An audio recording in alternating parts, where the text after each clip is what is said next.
Banner తో పాటు ఎదిగిన హీరో విష్ణు మంచు. కలెక్షన్ కింగ్ డాక్టర్ మోహన్ బాబుకి 2 కళ్ళ లాంటివి శ్రీ విద్యానికేతన్ ఎడ్యుకేషనల్ సంస్థలు, శ్రీ లక్ష్మీ ప్రసన్న పిక్చర్స్ బ్యానర్. సొంత బ్యానర్లో మొదటి సినిమా ప్రతిజ్ఞ అని అందరికీ తెలుసు.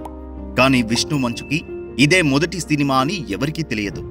బాలనటుడిగా, ఇంకా చెప్పాలంటే పసి నటుడిగా నెలల వయస్సులోనే ఈ సినిమాలో కనబడ్డారు విష్ణు. ఫ్లాష్ బ్యాక్ ఎపిసోడ్లో విలన్స్ పుష్పలత మీదకి పసిబిడ్డని విసిరేస్తారు. ఆ పసిబిడ్డే విష్ణు. షాట్లో పుష్పలత మీదకి విష్ణుని విసిరేసింది మోహన్ బాబే. ఏమాత్రం అవతల ఆర్టిస్ట్ పుష్పలత అలర్ట్గా లేకపోతే విష్ణుకి పెద్ద ప్రమాదం జరిగి ఉండేది. షాట్ బాగా రావాలన్న తాపత్రయం తప్పితే ఒక్క క్షణం కన్నబిడ్డ జాగ్రత్త గురించి ఆలోచించలేదని ఆ రోజు సంఘటన తలుచుకుని మోహన్ బాబు తల్లడిల్లిపోతూ ఉంటారు. రగిలే గుండెలు సినిమాలో మోహన్ బాబు ప్రభ కుమారుడిగా బాలనటుడిగా నటించారు విష్ణు. తర్వాత తమ సొంత బ్యానర్లో విష్ణు సినిమాతో హీరోగా పరిచయమై దేనికైనా రెడీ, దూసుకెళ్తా లాంటి సూపర్ హిట్స్ లో నటించారు.